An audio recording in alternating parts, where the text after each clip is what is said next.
္ဂလာပါဒီဗီဒီယိုမှာတော့ Bonnex for interview stage ဆိုပြီးတော့အချက်၃ချက်ကိုပြောပြသွားပေးမှာဖြစ်ပါတယ်အဲ့တော့ပထမအဆင့်ကတော့ smile ပြုံးပါပေါ့နော်အဲ့တော့ကိုရဲ့ပြုံးတာနဲ့ပတ်သက်ပြီးတော့ယုံကြည်ချက်ရှိသည်ဖြစ်စေမရှိသည်ဖြစ်စေအဲ့တော့ interview face to face ပဲဖြစ်ဖြစ် online interview ပဲဖြစ်ဖြစ် interview စဝင်ပြီးဆိုတာနဲ့ပြုံးပေးပါ interviewer တွေကိုပြုံးပြီးတော့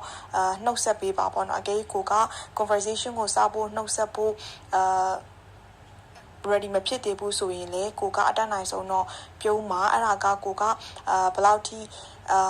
confidence ရှိကြောင်း nervous ဖြစ်မနေဘူးဘယ်လောက်ထိ confidence ရှိကြောင်းကိုပြတာဖြစ်တဲ့အတွက်ကြောင့်မလို့ smile အတတ်နိုင်ဆုံးပြုံးပေးပါပြီးတော့ရင်ကိုဆိုရင် Chinese scholarship ကိုပထမနှစ်ကရှောက်တုန်းက reject ထိတယ်ပေါ့နော်အဲ့တော့ကိုဗီဒီယိုမှာဆိုရင်ကိုကဒီ emotional ဘိုင်းနဲ့ပတ်သက်ပြီးတော့ကိုကဒီ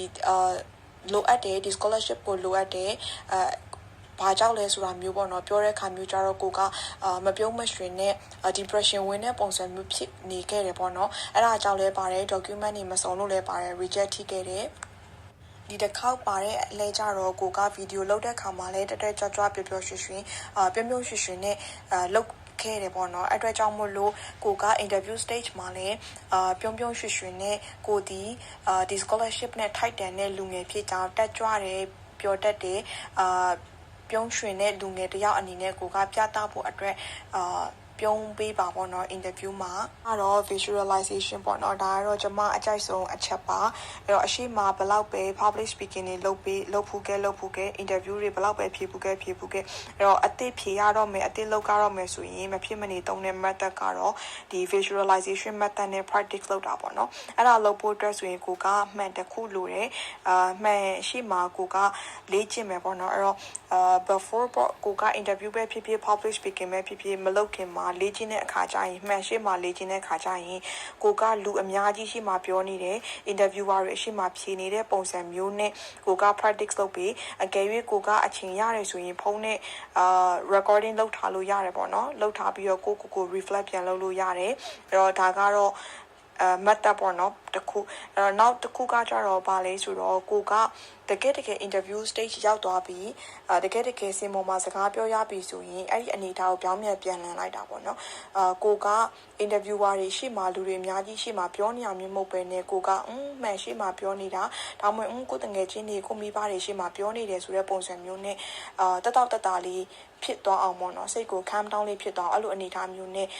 ရှိပေးစေချင်ပါတယ်အဲ့တော့ကိုတငယ်ချင်းနေနဲ့ပြောနေရပဲဆိုပြီးတော့မှုဝင်ပြီးတော့ informal way တွေချတာမျိုးကိုပြောတာမျိုးမဟုတ်ပဲねဒီကစိတ်ပိုင်းဆိုင်ရာ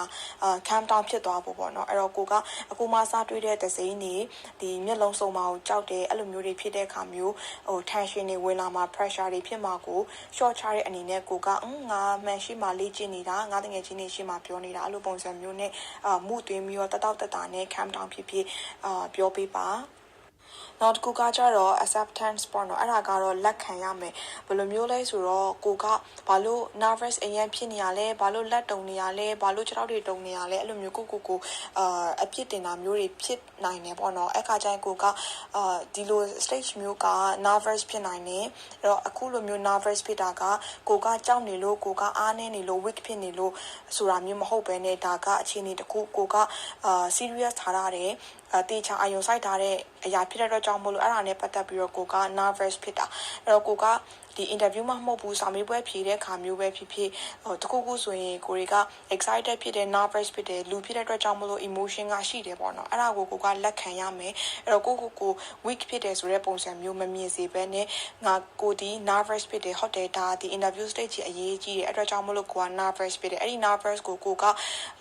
မတိတာအောင်ပေါ့နော်ဘယ်လိုမျိုးအကောင်းဆုံး handle လုပ်သွားမလဲဆိုတာမျိုးကိုတွေးကြည့်စေချင်ပါတယ်ဆိုတော့ဒါကတော့ကျွန်မလက်ရှိလည်းအသုံးပြုနေတဲ့အကြိုက်ဆုံးBonnex 3ခုဖြစ်ပါတယ်ဆိုတော့အားလုံးအသုံးပြုပြီးတော့ကိုရီမန်းထားတဲ့ပန်းတိုင်းတွေကိုရောက်နိုင်ပါစေလို့ဆုတောင်းပါတယ်အားလုံးပဲကျေးဇူးတင်ပါတယ်ရှင်